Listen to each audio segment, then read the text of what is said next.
Hello, dear students. Today we are going to revise some important questions from the chapter Control and Coordination. The first question is, which of the following is a plant hormone? Insulin, thyroxine, estrogen, cytokinin. So we know that insulin is present in animals, right? So it is a hormone which is produced by the pancreas, and what it does in the human body or animal body, it helps in regulating the blood sugar level. Okay, so how about thyroxine? So this is also present in animals. It is released from the thyroid gland. Okay, so what is its duty? It regulates carbohydrate, protein and fat metabolism in the body. Okay, so now coming to next one, estrogen. So where is this estrogen present? It is this hormone is released in females from ovaries, right? So it helps in, it regulates menstrual cycle, uh, and also it helps in developing the female sex organs. Okay, so now coming to the last option, cytokinin. So cytokinin is a plant hormone which promotes cell division. So the correct answer is cytokinin is a plant hormone.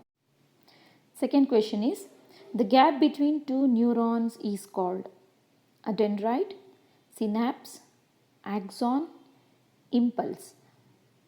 So what is a dendrite? Dendrite is nothing but a tree like branched extensions in the beginning of the neuron, right? So in the neuron structure there are like some tree like branch structures are there which are nothing but dendrite. So what is this synapse? Synapse is the gap between two neurons.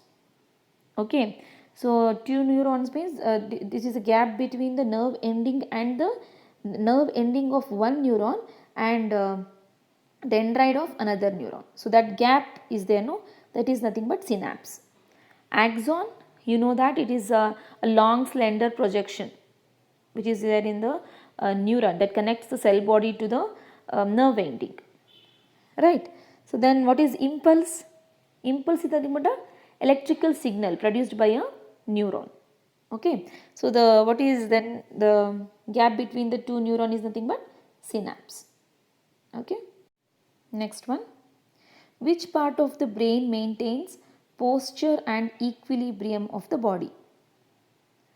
The answer is cerebellum, a part of hindbrain, is responsible for maintaining posture and equilibrium of the body. So you know that there are three parts, right, in hindbrain: cerebellum, pons and medulla oblongata. In that, cerebellum is the part which maintains the body posture and balance of the body. Okay, what about pons? You may get the question, what is the function of pons? So what you are going to write?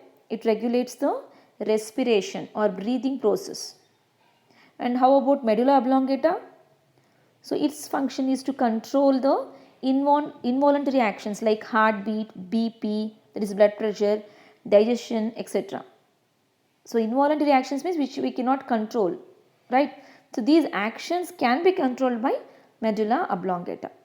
Okay, so now the question was, the brain maintains, which part of the brain maintains posture and equilibrium of the body?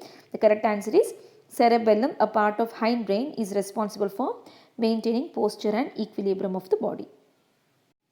Next question, what is the function of receptors in our body? Think of situations where receptors do not work properly. What problems are likely to arise? So where do these receptors present? So these receptors are present throughout the body. Okay, so these are the sensory structures, organs or tissues or cells present all over the body. The receptors are either grouped in case of eye or ear or scattered in case of skin. So they are scattered throughout the skin, but in case of eye or ear it is grouped in one place. Okay, so here they are present throughout the body. Okay, so what is the function? They sense the external stimuli such as heat or pain. Okay, they are going to receive the signal or stimuli from the external environment. They also trigger an impulse in the sensory neuron which sends messages to the spinal cord. Okay, so if receptors are not there, then what is going to happen? The receptors are damaged, the external stimuli transferring signals to the brain are not felt. For example, in the case of damaged receptors, if we accidentally touch any hot object, then our hands might get burned as damaged receptors cannot perceive the external stimuli of heat and pain. Suppose we touch a hot plate or vessel, what we are going to do?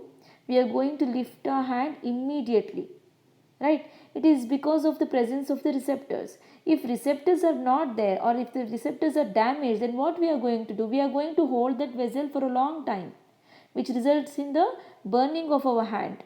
Okay, so these receptors helps us saves us from this type of accidents to occur. Next, it's a very important question. Draw the structure of a neuron and explain its functions. So, neurons are the functional units of the nervous system. The three main parts of a neuron are axon, dendrite and cell body. So, you have to draw these structure neatly and you have to label the parts. So, main function axon, what it does, it conducts the messages away from the cell body. Dendrite, it receives the information from axon of another cell and conducts the message towards the cell body. The cell body, it contains nucleus, mitochondria and other organelles. It is mainly concerned with the maintenance and growth of